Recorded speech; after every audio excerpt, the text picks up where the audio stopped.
This is getting to be the peak of our harvest season out in our studio garden, and just wanted to show you a few things that are really coming along well. Take, for example, our cantaloupe. Remember, we started these in walls of water a few weeks ago, and now they are all over the place, and we have some nice fruit developing right here. It's going to be a few weeks yet until harvest, but now is when you want to start keeping an eye out for any pests, and certainly make sure that you keep the foliage healthy on your cantaloupe. Don't water it at night, because that's when powdery mildew gets started, and if the foliage gets mildewed and starts dying back, the fruits will not develop.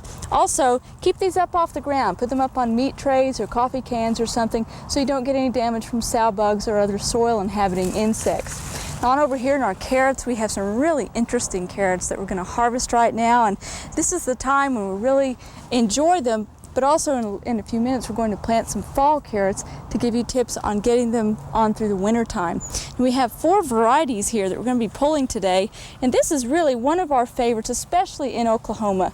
This is Scarlet Nantes, and the Nantes is a category of carrots that usually grow fairly straight up and down. They have a somewhat blunt end, and they do very, very well in our soils. And one tip I want to give you on harvesting carrots in general is make sure that when you harvest them, pretty quickly get the tops cut off, because that sucks a lot of moisture out of that root.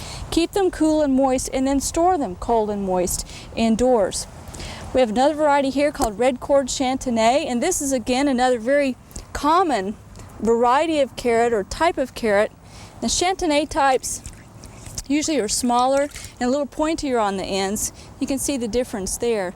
The Nantes is going to be a little bit bigger carrot. The Chantenay will be a little bit more triangular in shape.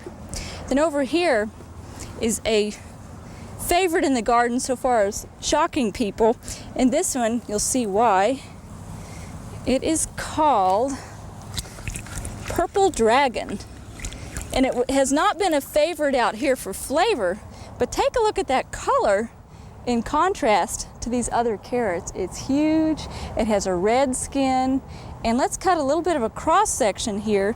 I'll show you what it looks like on the inside, because that's also kind of different. It's sort of 3-colored. You have the red skin on the outside, then you have orange, and then it's yellow in the very center. And a lot of our volunteers who work out here at the studio garden felt it was a rather pithy variety. But if you're a gardener who likes to go for the unusual, you might try red or purple dragon in your garden next year. Then last of all, over here we have a variety called Coral number 2, and this turned out to be just a nice all-around carrot. Has a little bit of a twist to it, but it's going to be a good one for cutting up into stews and so forth, because just under the cap there's plenty of mass there to harvest and chop up for freezing and so forth. But again, keep in mind when you harvest carrots, cut those tops off so they'll keep longer, and keep them cool and moist. Let's go get a fall garden started back over here.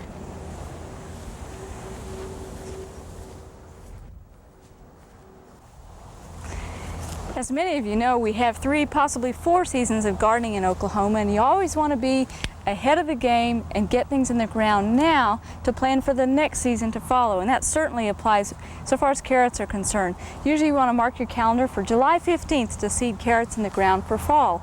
And they will take a fairly high temperature. The key is that they need quite a bit of water. We're going to plant ingot carrot variety in these 2 middle rows, and I've mixed it with sand, mixed the seed with sand to help with distribution. And I'm just going to sprinkle that along there. I'll still have to come back in and thin. But one thing that we're finding out about carrots is that it's really not advisable to sow the seed and then place a board on top, because you might miss when they first come up to germinate. The key is, you're out in your garden every day anyway, just cover these over and water them twice a day, in the morning and the afternoon. Keep that surface moist and nice and soft and loose, and they'll be up in about a week to 10 days. And then water them every day until the growth is about 1 inch high, and then after that just keep them plenty moist. And keep in mind that that little taproot of the carrot reaches its optimum and ultimate length within the first 30 days of growth, and then the rest of the time it spends its time getting wider. So the key with carrots is lots of moisture the whole time, but particularly when you first sow them. So get yours in the ground pretty quick. Well, I want to show you our eggplant. I know we've been talking a lot about eggplant this spring, but they really have done quite well. And we have 3 varieties here. This one is Asian Bride, and it is a beautiful white long eggplant with lavender stripes. And then over here we have Early Long Purple, which is more of a traditional eggplant color, but it also has the Asian tendencies to be long and able to be sliced up for stir fries. And then here we have one that has more of its typical eggplant shape, but it's white with a beautiful purple overstripe, and this variety is called Lystada Degandia. These were provided to us by Bill Smith, a very enthusiastic gardener in Midwest City, and he's very interested in collecting heirloom varieties of eggplant and peppers. We may be wondering how we're keeping these so healthy. Well, we've mentioned that we've been applying a foliar feeding of liquid seaweed and fish emulsion. We wanted to talk about that briefly.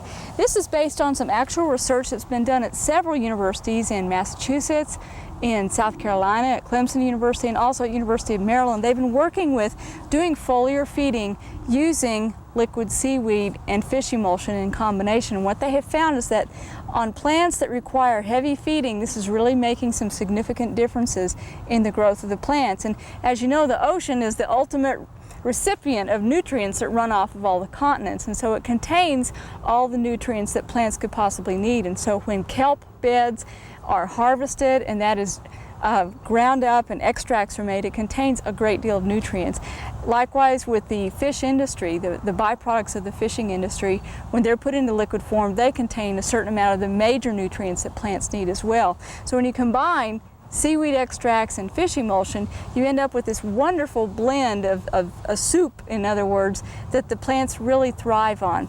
And we first received this tip from a market gardener in Oklahoma City, and sure enough, it has made for earlier fruit set. We've had healthier plants. The only downside is it is kind of smelly. It smells a little bit like fish, and this is one day that this is not a cooking show, and you'll be glad that it's not smell-o-vision, because it is a little bit fishy, but that apparently is not transferring over to the fruit itself. But what you do is you just keep a mix of that mixed up, and the dilution is usually on the container, and just spray that on the plants once every 2 weeks is enough. You could do it more often. If you did it too often, you could burn the foliage, but we're finding that that really has been a very effective way to grow healthy eggplant without the occasional pest problems that accompany it, such as lace bug and potato beetle. So if your eggplant's looking puny, head for the beach and get some fish emulsion and seaweed.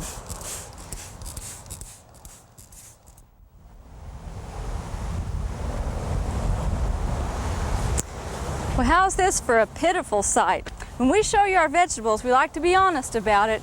And as with a lot of gardens around Oklahoma this year, the peppers are just not doing very well. And I think part of the problem is that early on we had heavy infestations of thrips and aphids, and that tended to stunt the plants and really weaken them. And so now we have some disease coming in. Also, because there's not very much foliage cover, take a look at this fruit right here. It's starting to get sun scald. Now, if you're having problems like this on your peppers and you want them to go ahead and ripen and look nice and healthy, try to put a little bit of shade cloth over them. You might also consider building a little bit of a windbreak. Just put some stakes up and put some shade cloth around them on the side of the prevailing wind on the southwest edge. And that will at least help the flowers that are on there to go ahead and set fruit. With the pollen on peppers, it must stay moist for a length of time to allow bees to pollinate the fruit, pollinate the flowers so the fruit can set. And if the pollen dries out, you get poor fruit set and you get small knobby fruits. So try to keep that in mind as well with your peppers. Well, this is the day a lot of the kids that run around out here have been waiting for, and that's the harvest of our candy corn, sweet corn. Remember last April we planted this, and our goal was to show that your family can have corn in your backyard in a small square garden that's just 8 feet by 8 feet. In that area we've managed to grow 25 plants of corn. Almost all of them have borne 2 ears, and our total, we didn't end up with 50 ears like we hoped for, but we do have 44 ears of corn in here that are just about to ripen. And I wanted to give you some tips on harvest. First of all, if you pull an ear off and you find that it has some corn earworm damage, please don't throw the whole thing away. Those caterpillars have only tunneled in as far as you see the damage. Now back here you'll see that they're not fully, the kernels have not completely filled in, and that's because of poor pollination. That might not have been entirely due to the caterpillars. This plant happened to be on the very edge and it might not have received as much pollen. It's still perfectly good to eat. You can just cut off that part and go ahead and process it as usual. Now how do you tell when corn is ripe? If you're new to growing corn, don't be intimidated. What you want to do is feel the tips of the ears. And if you look on down here, here's an ear where the silks have turned brown a few days ago, and we've just been feeling the tip of that each day to check and see if it's ripe. And let's go ahead and peel that off. What you do is just bend it down and just give it a sharp twist like that, and it comes off. It's real simple. And if you want to really have a good treat, one of our volunteers who works out here is named Ed Roberts, and Ed is an Oklahoma gardening ambassador, and he was telling us that their favorite way to fix it is to just take it, shuck and all, put that in the microwave for just 2 minutes for each ear of corn on high, and take it out and just eat it with butter or salt or just plain. If you're like me, I just like to eat it plain.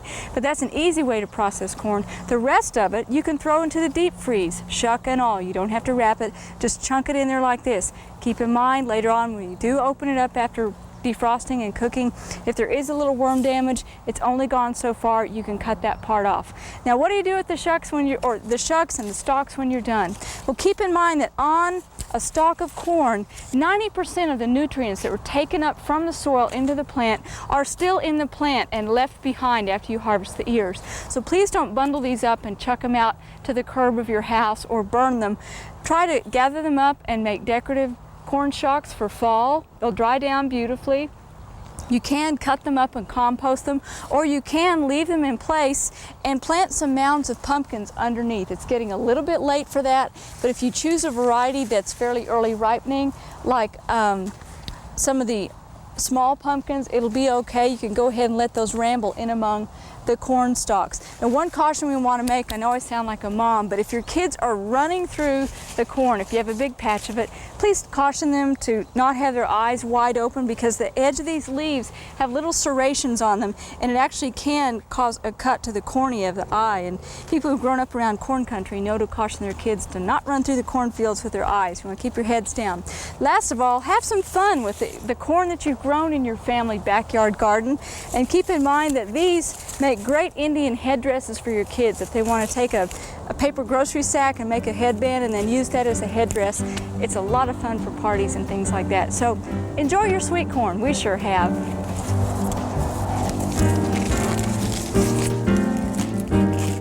We hope you enjoyed this video. It's part of our OK Gardening Classics YouTube channel. You can also find more recent videos on our Oklahoma Gardening YouTube channel. And join us on social media for great gardening tips, photos, and discussion.